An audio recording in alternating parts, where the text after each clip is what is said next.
Welcome back to another episode of the Guzan Show. I'm your host, Brad Guzan, and sat next to me, as always, Mr. Joe Freihofer. Joe, it's been a busy week here in the A, and I know we've got exciting times ahead. We had exciting times that have just gone. And so, yeah, man, how are you doing? Happy belated 404 day, my guy. I'm great, man. It's a lot to get through today. Also, hello, friends. Shout out Jim Nantz, the greatest broadcaster of all time. We got the Masters this week, too.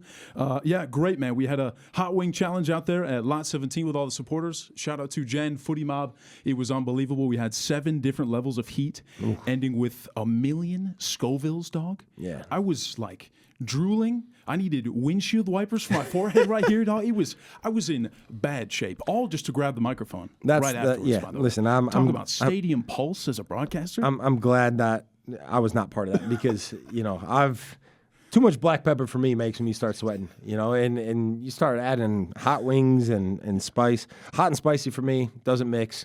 The waterworks on top of this head turn on, and I start sweating like crazy. So, I'm glad I wasn't part of it. We also had USMNT, Brad, in town not that long ago. Of course, 2 friendlies, a total attendance, guys.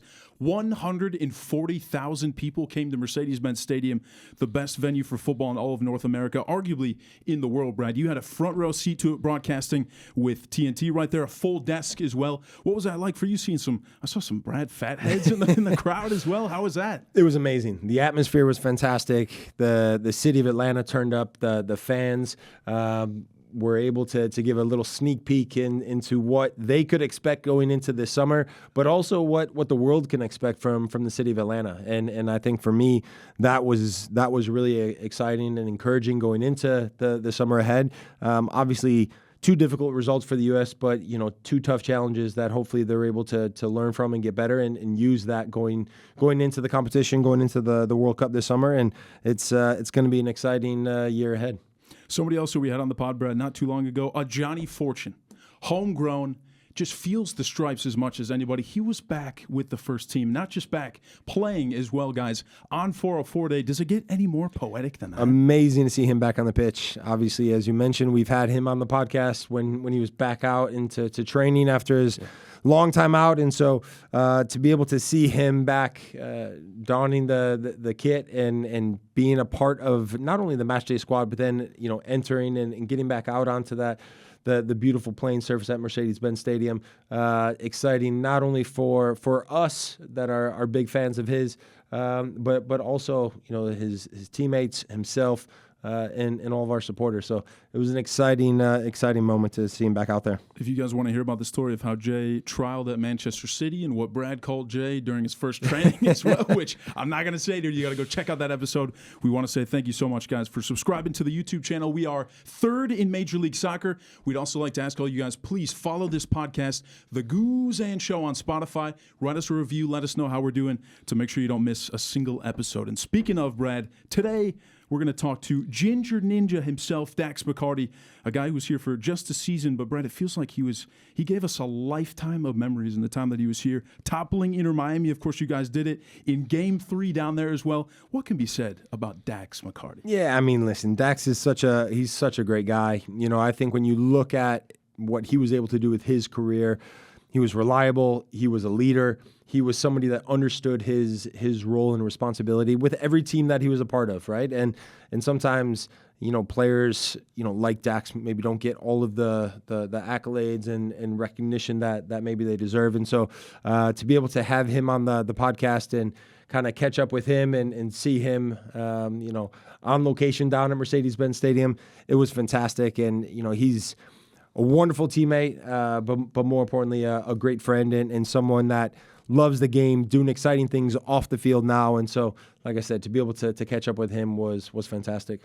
The Cold Tub Club is back. Here it is, Dax McCarty. Let's take a listen. Well, guys, we are back here on the Guzan Show. I'm your host, Brad Guzan. As you can see, we're missing Joe. We've picked up someone else. I don't know if it's an upgrade or a downgrade, but the one and only Dax McCarty. Dax, thanks for being here, dude. It is an absolute pleasure to have you on. This was a long time coming, by the way. And I got to say, pretty upset at Joe right now. I'm not happy Joe's not here. I know he's wearing a lot of hats these days, and he's got a lot of stuff going on, but he's kind of the star of the Guzan show. Hey, at listen, this point. I'm Every not- time I watch, I'm always more impressed with him than you, but I know you can get better. I'm trying. I know you are. I'm trying. And I mean, look we've taken the show on the road here, and Yeah, we have. that's why Joe's not here. We're on the road. We're here down at Mercedes-Benz Stadium, and so he's got previous commitments. We were able to secure your services to jump on, and we said we need to make this happen. The Guzan show isn't top of the pecking order for him? Listen, like I said, he's got previous commitments, and Fair enough. it is what it is. Okay, And so you gotta build your show up. We're gonna see how it goes, and listen, if anything, it never airs. Which is and kinda- then- which and is- we just slide you into the delete box, and go I from hope there. this airs, but it's crazy because I was looking at the Spotify numbers, and you guys were right under new heights for the Kelsey brothers. So I mean, why would he not make this a We're priority? flying. Go back to the previous part of that comment. We're flying. The people behind the scenes, the control room, everyone there. They are making you look good, I will say. It's amazing what you can do on TV, right? CGI. Look, honestly, with the logo, whoever made the logo, by the way, hey, bravo to you. amazing. That guy is way better looking than the one in person. Okay, that's all I gotta say. What do you mean? I mean, we're basically identical. Big old nose, little stubbly beard. You know. Honestly, I thought it was the Mr. Clean show at first. I sorry. Image rights. It's like you the know? old days, pal. Image rights. It's like we're in the hot tub again, you know? You know This is what? the cold I'm tub. just throwing this out the window because you know what? We're just gonna rock with it, dude. All right, so talk to me, dude. You've been retired a little bit longer than me. Yep. What advice for you got? Let's see, Brad. Well, the first bit of advice that I got, which was a great bit of advice, I got it from a lot of people, actually. Okay. It was, don't try to be anyone other than yourself.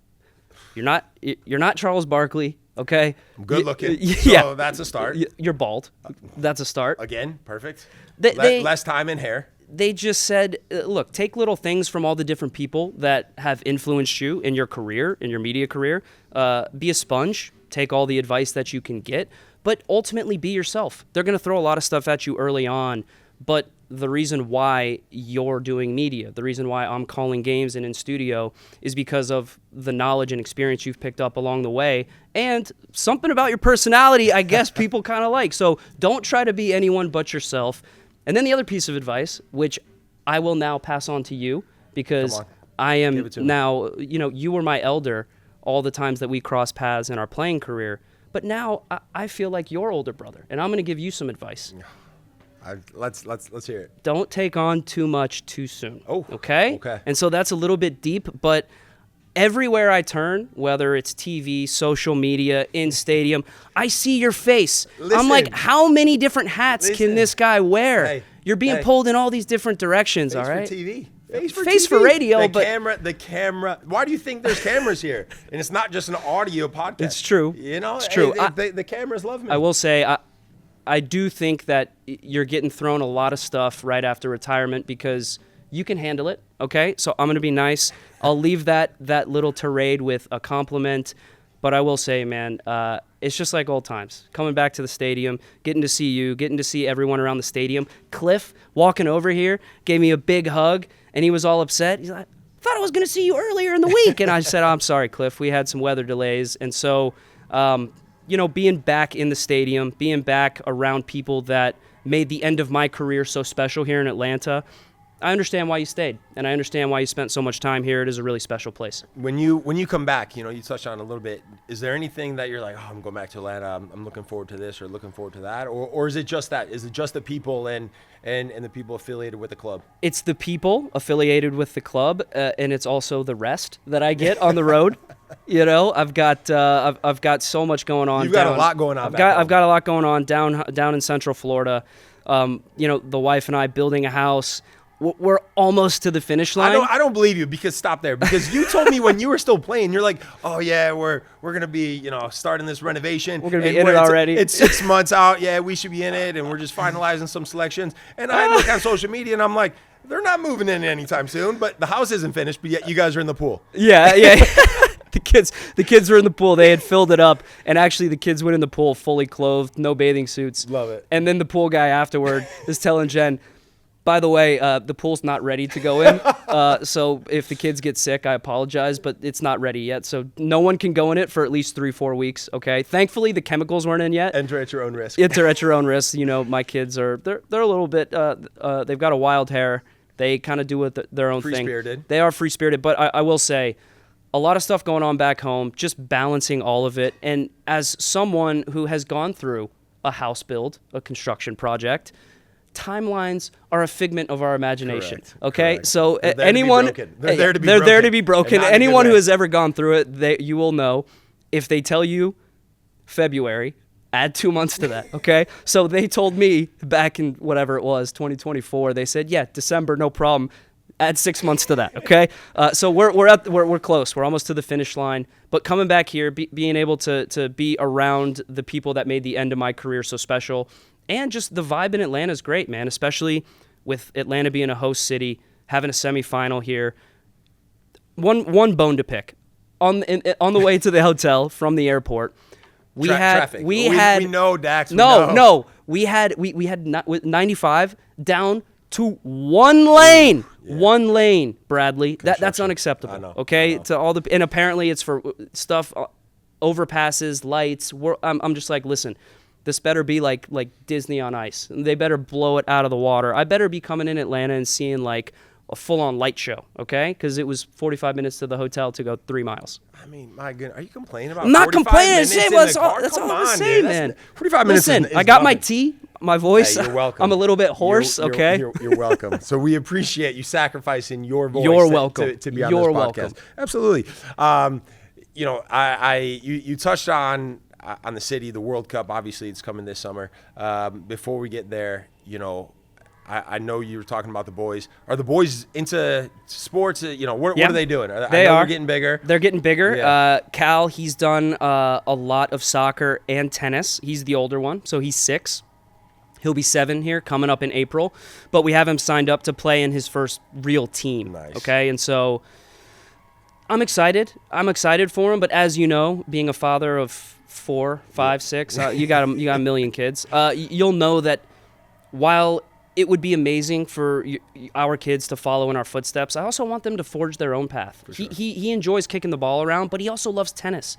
That's great. That was a sport that I played growing up. It was a sport my mom and dad played. And so getting him into lessons early, he really enjoys it. I see his confidence improve when he goes out there and he hits the ball around. And then my little one, this kid's the athlete, okay? My older one is my exploratory, intellectual, artistic kid who really likes doing a bunch of different things. My little guy is just full go. Let me play any sport and every sport. We signed him up to play basketball, and he was in this YMCA league. And I got to tell you, buddy, just pure entertainment, pure chaos.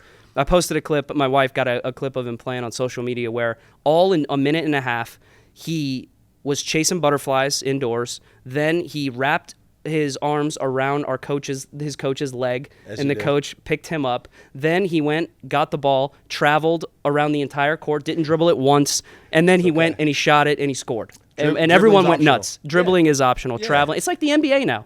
You can travel wherever you want. 3-year-olds, the NBA, doesn't matter. If you're running the show, they're not going to call it. So it's all good. It's all good.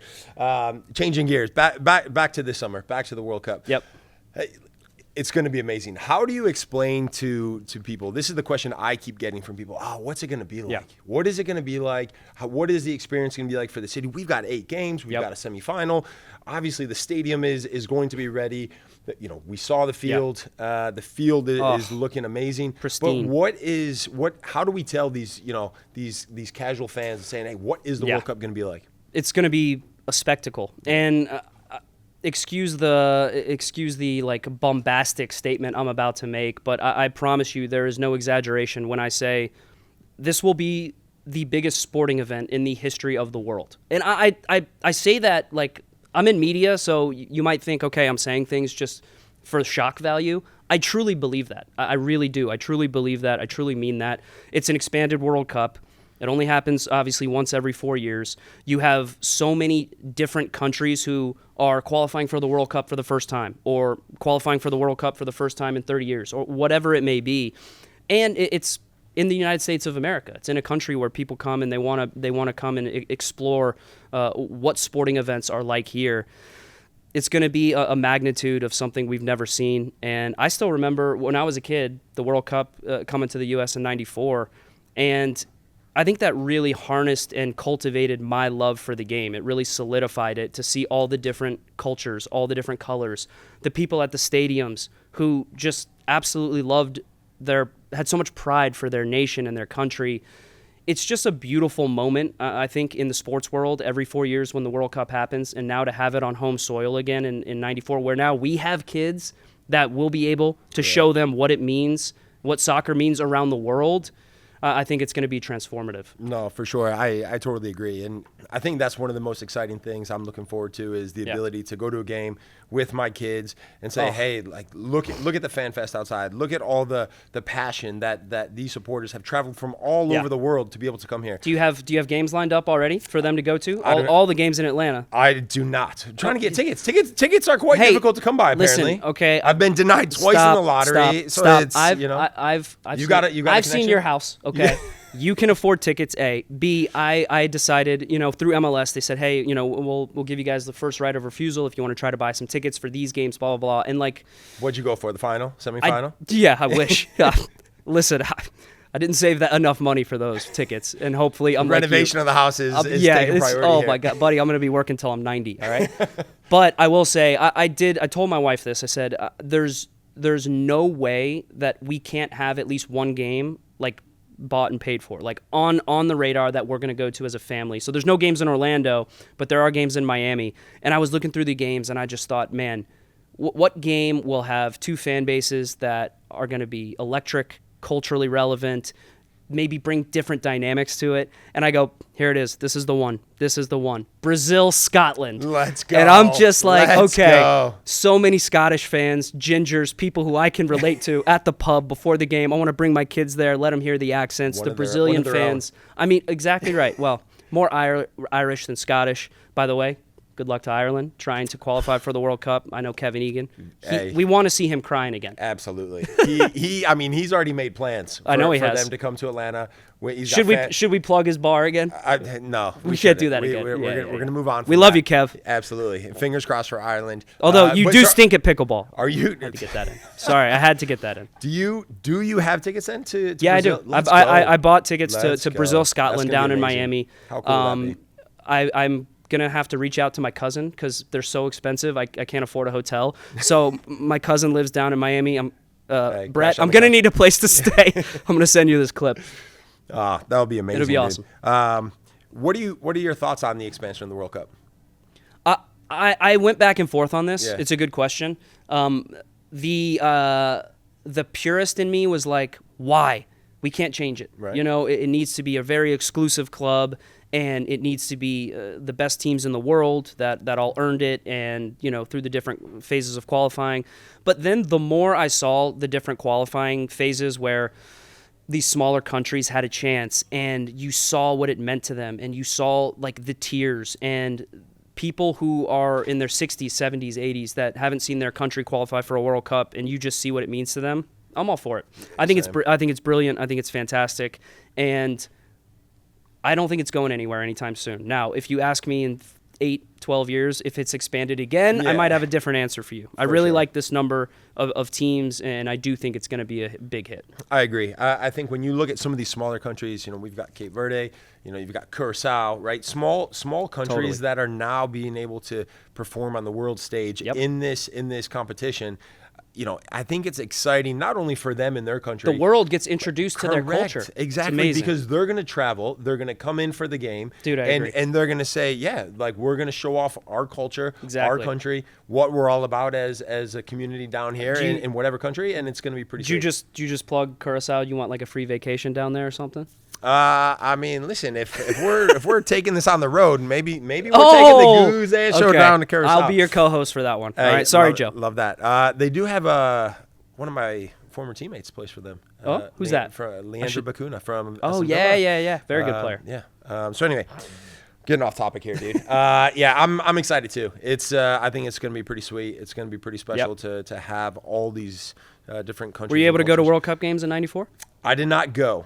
I listen. You were probably playing American football or something. I You were was probably not. like My 6 foot my as like an parents- 8-year-old. My parents were afraid I was going to be hurt, going to get hurt playing American football. But it was.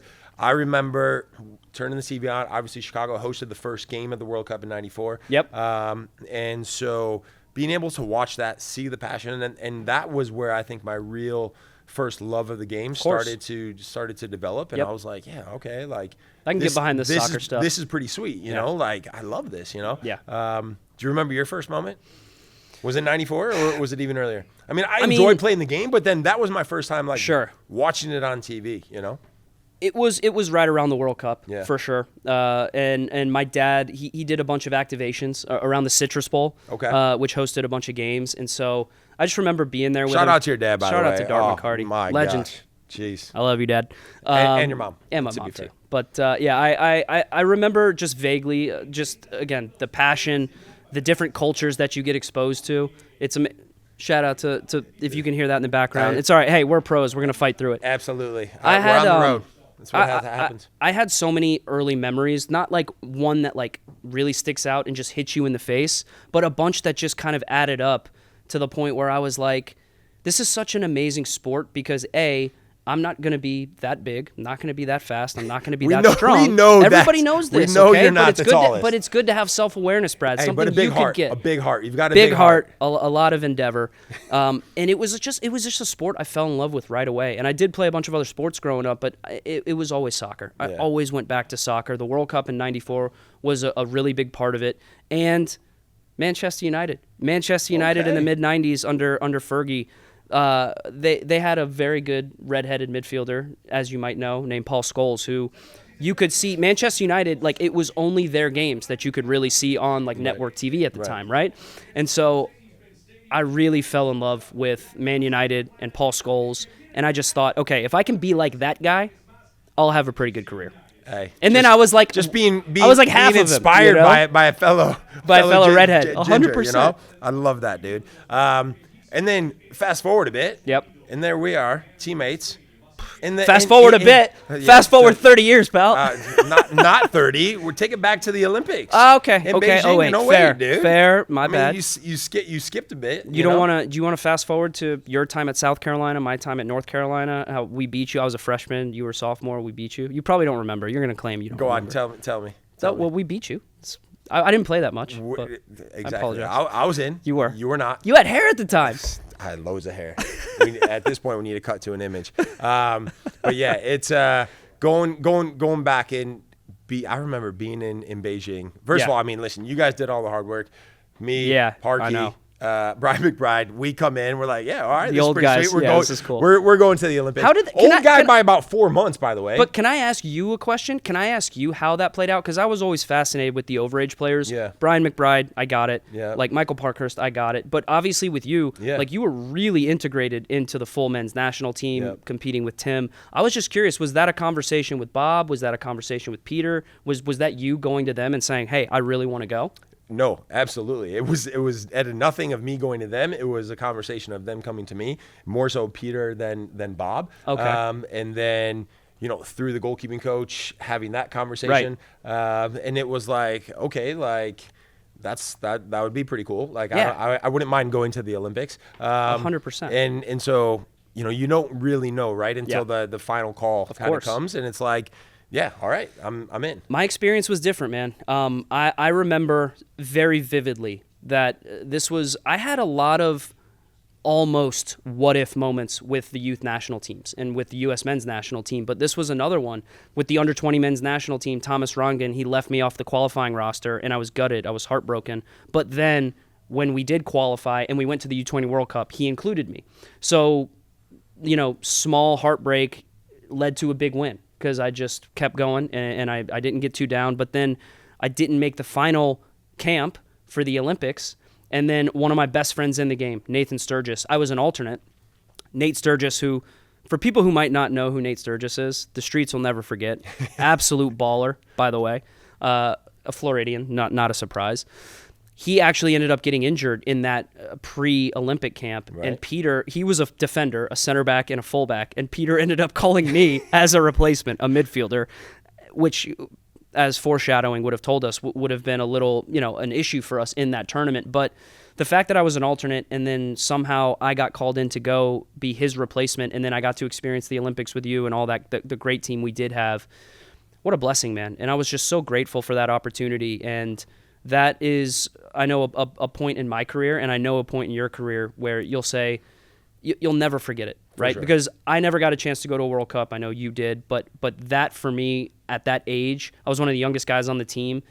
We just had such a great team. We had a fun team, and it was so cool going through that experience with everyone. But then the heartbreak again of not getting out of the group was a lot. But I loved every minute of that experience. No, for sure. The camaraderie within that group, it was fantastic. And I think those are the moments you remember, right? The bus rides, totally, all the craziness, right? How hot the opening ceremonies. Were. I was just gonna say that. I mean, I relive those pictures every couple weeks. I go and I'm like, dude, look at how sweaty we were in our full suits, literally baking in the stadium. It was just an absolute. It was just a pressure cooker. And but again, like, I'm glad we went. Yeah. Because if you remember, there was like this weird thing where we voted and a bunch of guys wanted to rest. It was 2 days before our first game, but Peter didn't want us to go. But I was like, it was a couple of us that were like, wait a minute. This is the opening ceremonies of the Olympics. We can go on an hour-and-a-half bus ride and rest and not be on our feet and then come. That was crazy, but we ended up going. And it was well worth it. That was one of the. So glad we did. I'm so glad we did because that was, again, one of the most memorable experiences. No, absolutely. And then, I mean, talk about full circle moment, right? Like you fast forward to today, right? Yep. And we're in Atlanta.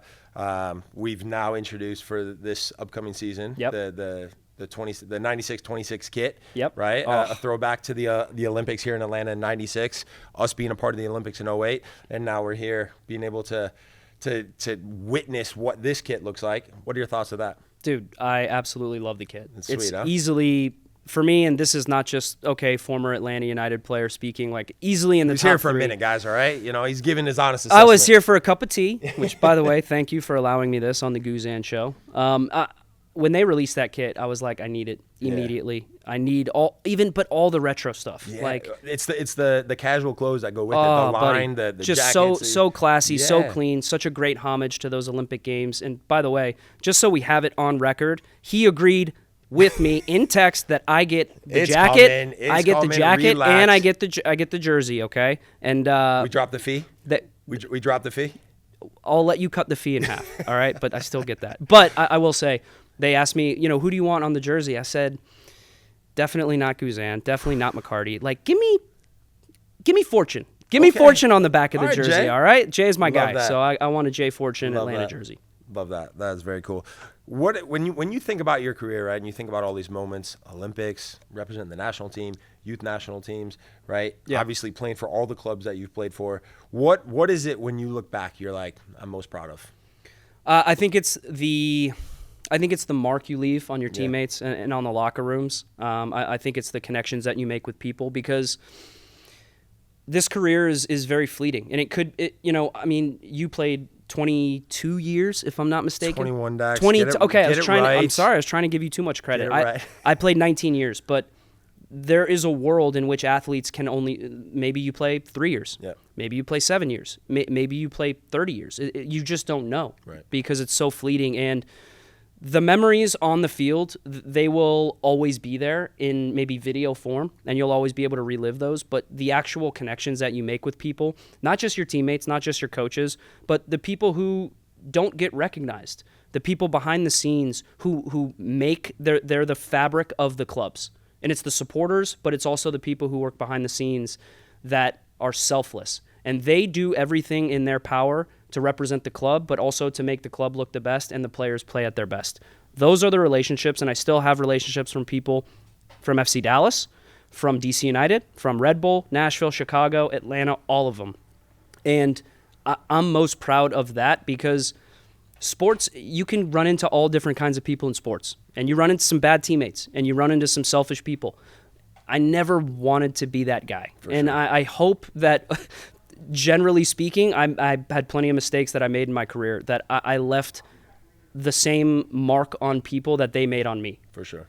Now, I'm not Brad Guzan, Atlanta United, 75 farewell videos. I'm not that. But I They just do. wanted to make sure to kick me out the door. You know? Yeah, Just be yeah, like, yeah. Hey, Sure, listen, sure. farewell.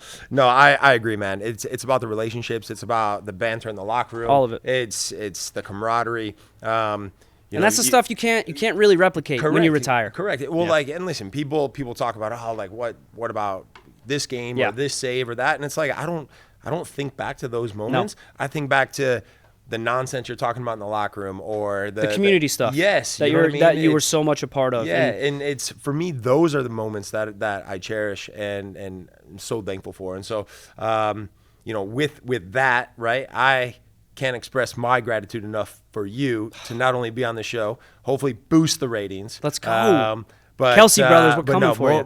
Most importantly, man, just being able to call you a friend, being able to pick up the phone, shoot a text. I do. talk I nonsense do remember. to you. I mean, I don't know if people know this, but when I was thinking about my career and how it was going to end, I talked with my wife and my kids, and it was my parents, and then I remember you were the first person I told, other than Garth Lagerway, that I was gonna make this decision. It was in the summer of 24, and I wasn't playing a lot, and I knew what my role was going to be in 24, but it was still hard, And I remember you were a great, not shoulder to cry on, but a great sounding board. And I remember at your house by the pool, your kids were having a great time. That's why you really told me. That's why hey, I was just exactly. Come over, bring the kids. Let's go in the hot tub. Yeah.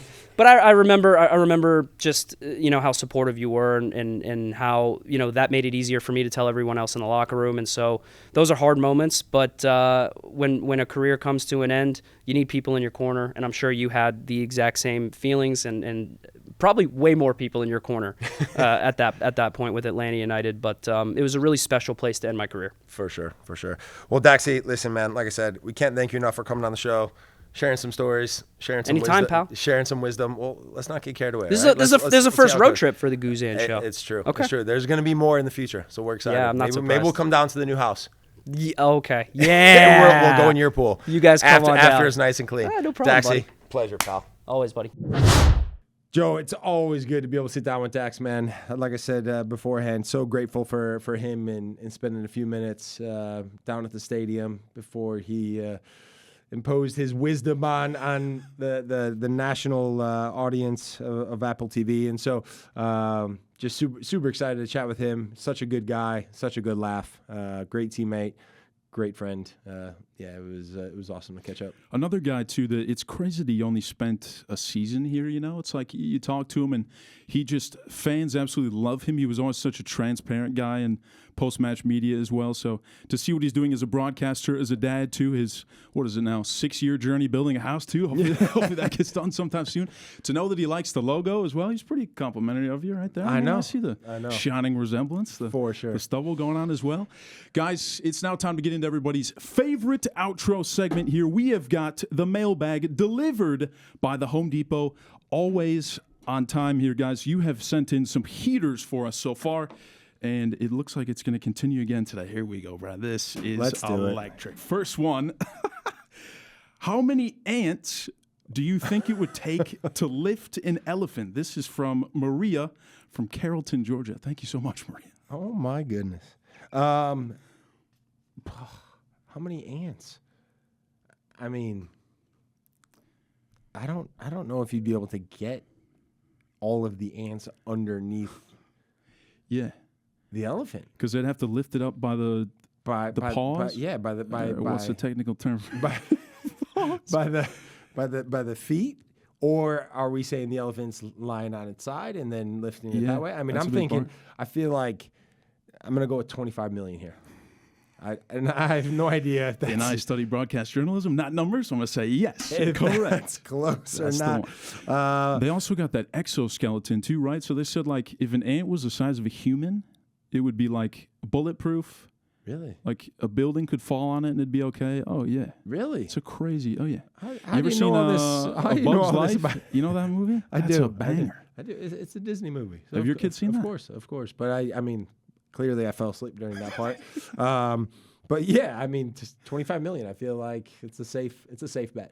Sounds like the control room wanted to get their takes in there, fellas. Any thoughts? Brad, you're old enough to watch the Tom and Jerry. Yes. Remember, like the ants would all come together and make like a formation of something, Right. you know? Yeah, yeah. And so maybe that's how they would do it. But I also was wondering, have you ever seen those?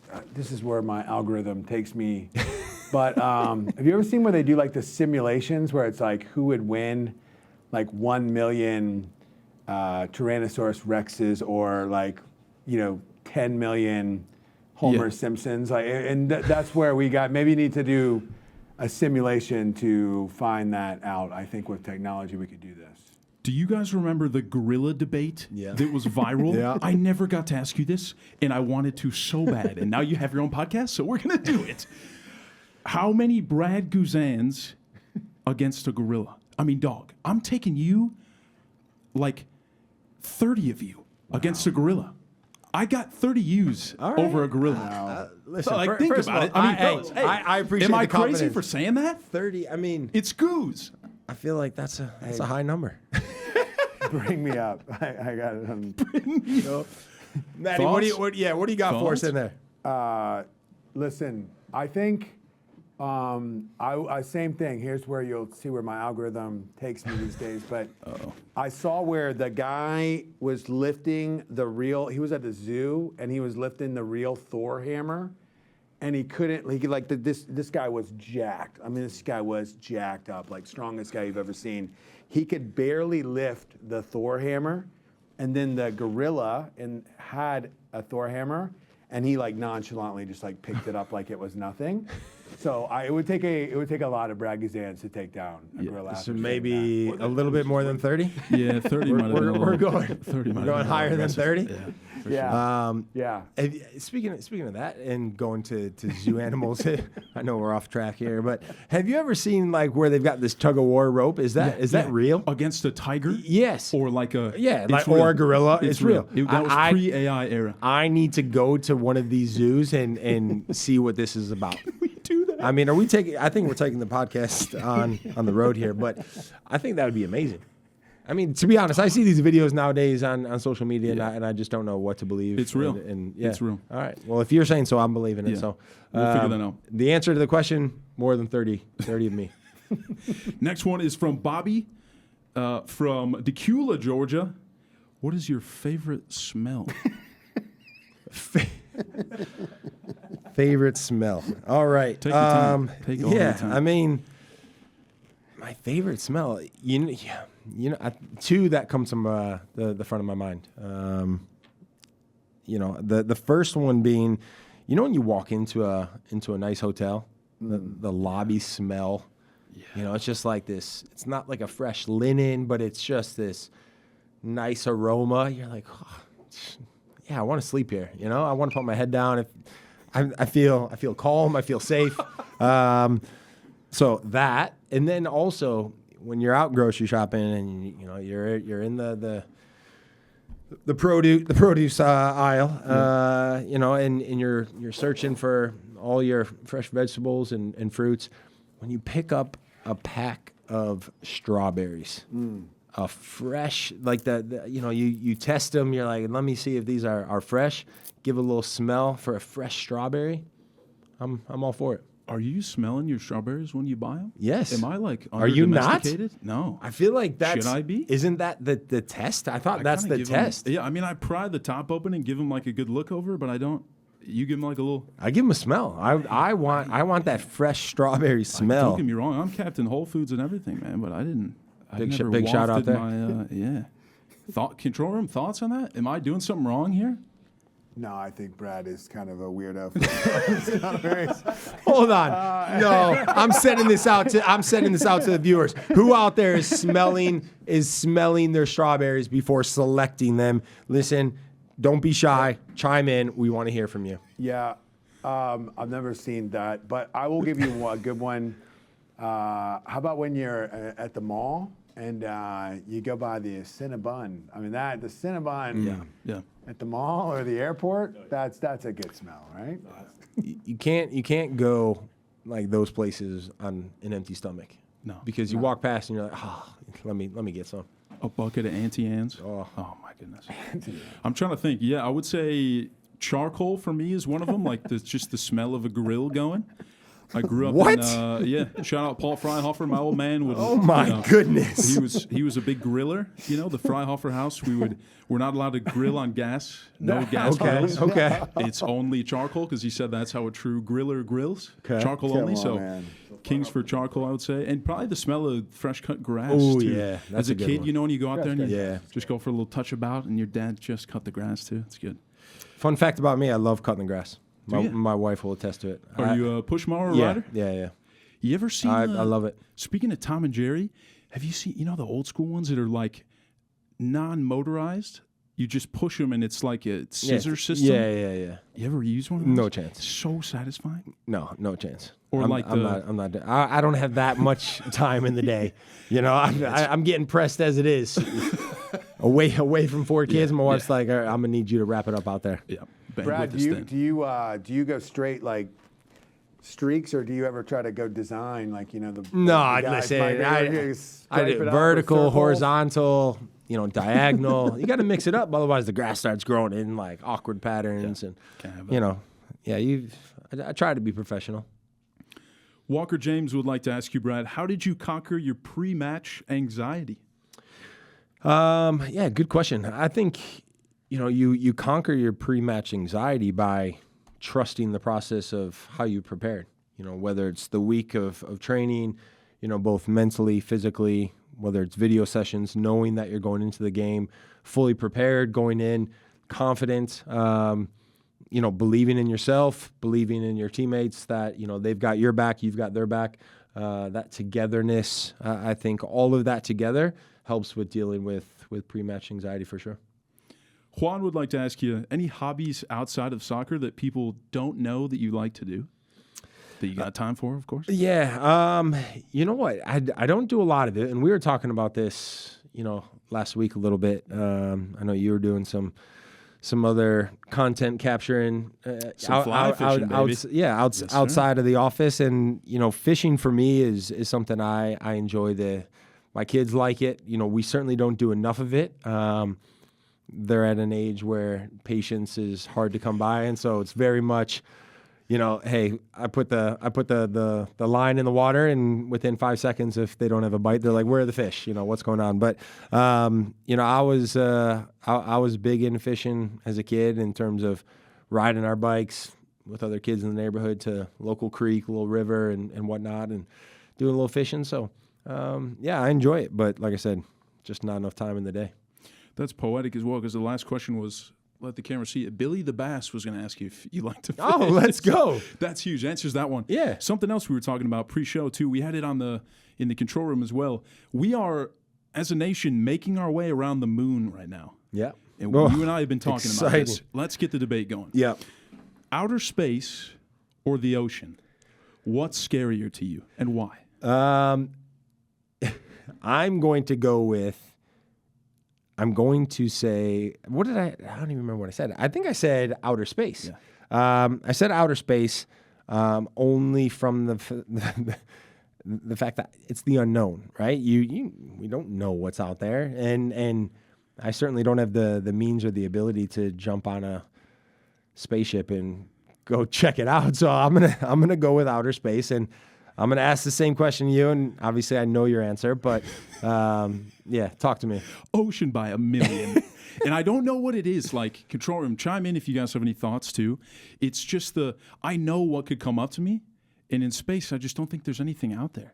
The silence doesn't bother me because I just start like humming to myself, just, yeah, you can have whatever you like, and just be hanging out. Like, I'm not worried about it. I could go swimming in Savannah, Georgia, and there could be a tiger shark 10 feet from me. And next thing you know, you ever seen one of those? No, I haven't. And I know. Well, you could also control how far into the water you're going. That's fair. So it's like, right, knee deep. And listen, I understand that sharks could still attack knee deep water. But yeah, I mean, listen, I guess that's the risk we take with the ocean. We certainly have the means and the ability to see what the ocean is all about, but outer space, there's only a handful of people in this world that have done it. So I wouldn't be surprised though if the pod gets invited into the outer space. I mean, on the road, little space episode, episode from the moon, floating around, Brad, just floating around. There we go. Control room, any thoughts, guys? I think for me, it's a hard no for both of those because, as you know, I went down a big rabbit hole on that submarine last year. That scared the crap out of me. And then I've watched Interstellar and that movie with Sandra Bullock. So no thank you for either one. But I salute the brave men and women that are at the moon right now, but too claustrophobic, I think. Oh, come on, it'd be fun, though. It'd be so fun. I'm with you, too. I think it's just the fact that do we know how deep it actually is? If you guys have time in there? I think we do, but it's just pitch black. Yeah, and all I mean, the pressure there's no way you're compacting going too. down that deep. I'm talking like waist deep in the ocean. Still, you're talking about going 7 miles underwater. Fair. I mean, you might as well be outer space at that point. If it's just to like body surf or boogie board out the ocean. But if we're going in the depths and doing some exploring and seeing it, Yeah. How y'all feel about giant squid? 7 miles.